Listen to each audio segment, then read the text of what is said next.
Okay, MCT4C, lesson 1.5. This is day 7.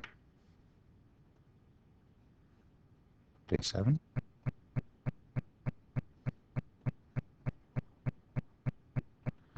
And our goal today to use SOHCAHTOA to solve real-life problems. This example is just a review of yesterday. It also lead into today's stuff as well.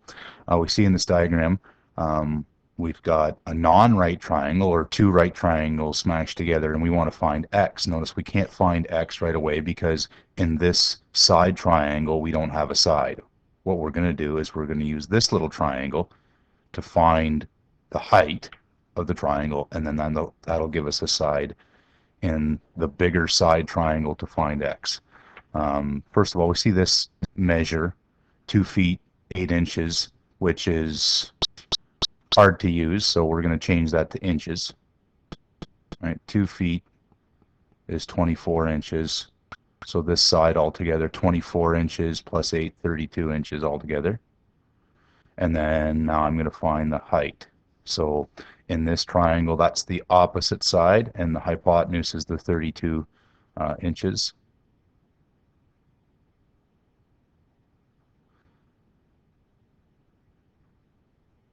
Find the height, multiply by 32.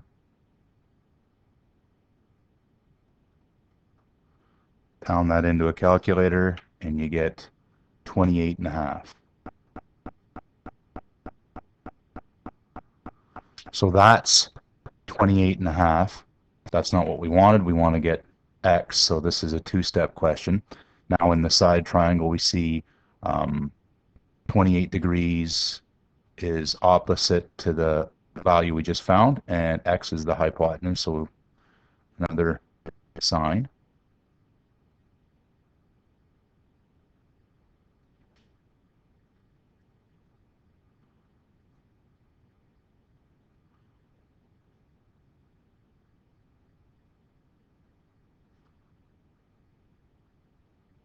We've got to get x alone, so we got to get rid of the sine 28, divide on both sides.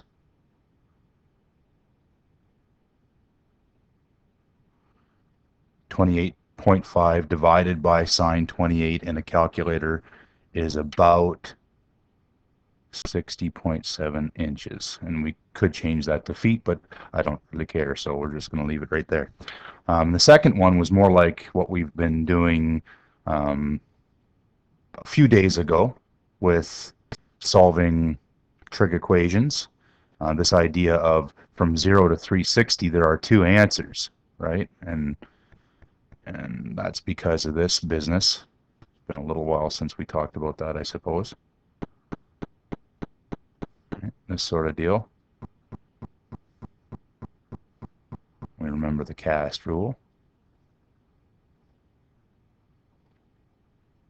where the solution, since the sign is positive, there's going to be a solution in the first quadrant and in the second quadrant, right? And when we use our calculator, the calculator is going to give us the reference angle, this little thing here. So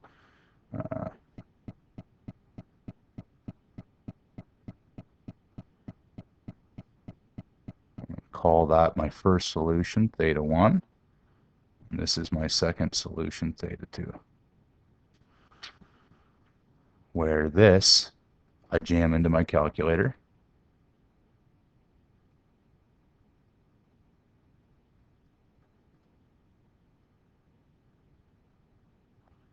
And I get about 39 degrees for the reference angle. So I can see theta 1 then is just that first angle, but theta 2 is 180 minus that, which is 141 degrees. So a reminder that these types of statements have two solutions from 0 to 360. Okay, that's it for the 3-minute review. Let's see what's up for today. 5.1, solving problems using the sine law. So we're going to be reviewing the sine law. We've done that in previous grades as well. The expectation solve problems involving oblique which are non-right triangles, including real-life applications using the sine law, including the ambiguous case. This expectation is a mouthful here, but we'll see what it's all about. Oblique is just a word for a non-right triangle. So in the 3-minute review, we saw we had a triangle over here, and if we had some way of dealing with triangles that weren't right angle triangles, this one wasn't, because we could tell, you know, the way it was set up, that this side was a part of this side triangle, and there was 2 steps, right? If we had a way, and if you remember from last year, we do, it's the sine law, of dealing with these non-right triangles. This idea of the ambiguous case will be a little bit of a pain for us, but we'll see it's not so bad later. In questions such as number 1 from the 3-minute review, it's easier if we use the sine law, right? So this is a non-right triangle. There's no right angles in here, and then we hopefully remember, you know, it's sine A over A, sine B over B, sine C over C, where the angles and sides are exactly what we expected, or the flip of that, where the sides are on the top and the sine of the angles are on the bottom. And of course, we remember that, you know, when we're solving, and we'll see this when we get to the examples, we only need two parts of this. And this we were introduced in grade 11, or for some of us in grade 10. I'm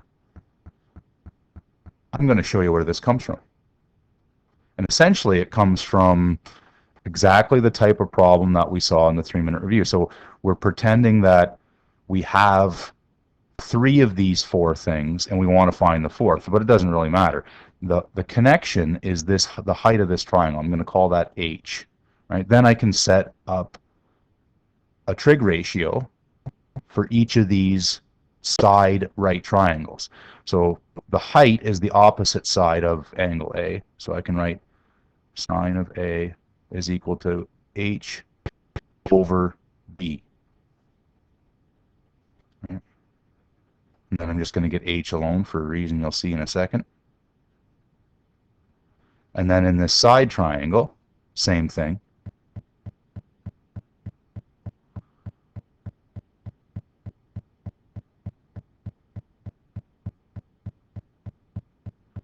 See, now we've got 2 expressions involving h.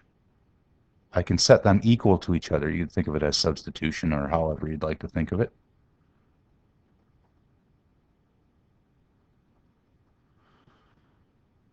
And essentially, from this step, what I want to do is uncross multiply. So I'm going to kind of put the a parts together and the b parts together by dividing by, or uncross multiplying by the sign here. So notice this one's going to come and be on the bottom of the left side. And that's part of the sine law, right? Which one? This over here. And of course, if we added a third side, C, angle C and side C, we could get the other pieces. But we can see that's where the sine law comes from, okay? Nothing that you're going to need to be proving on a test or anything like that, but that's where it comes from. Examples. Now, when do we use the sine law? We need an angle side pair, usually in a non-right triangle, because if it's a right triangle, we'll use SOHCAHTOA. So in this example, where's the angle side pair? Well, we want to find side A, so something's going to go on here. This is the side we want to find.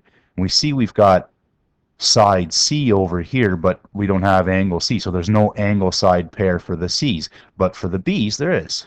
Right? You see it's kind of skinny there, but I have angle B and I have side B, so that means I can use that fact, that part of the sine law, to find an unknown.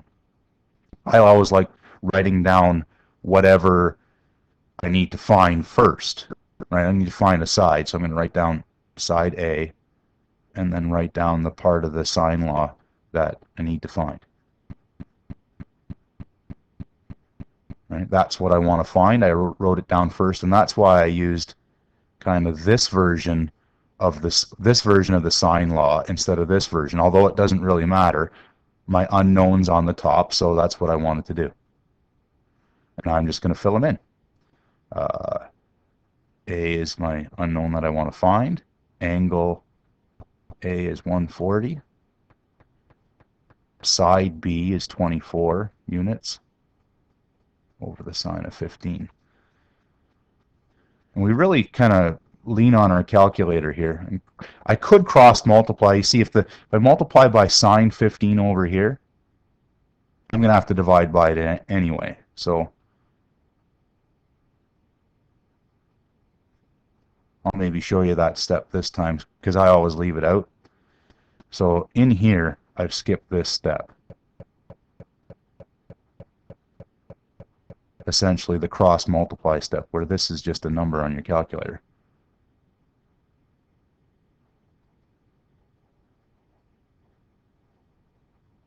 See, and then I know to get A alone, I got to divide by the 15, so it's going to be on the bottom anyway. So another way I think of is just getting A alone, I multiply by the sine of 150. Let me get rid of this now. Hopefully you're all right with that. And see, this is just calculator stuff now. I'm just going to jam that into a calculator exactly as it appears.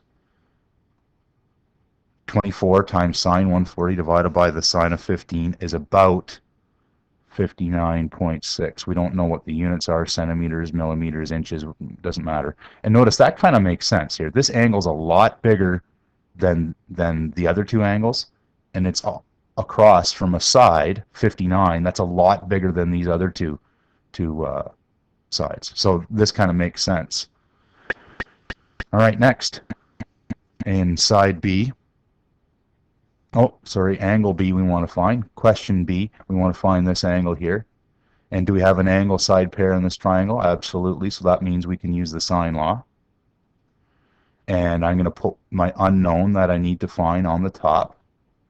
Sine B over B equals sine A over A. And then just fill in the blanks and start jamming stuff into our calculator.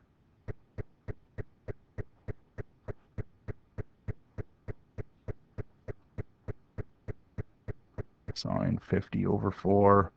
Want to get B alone, so I'm going to multiply by the 5 here.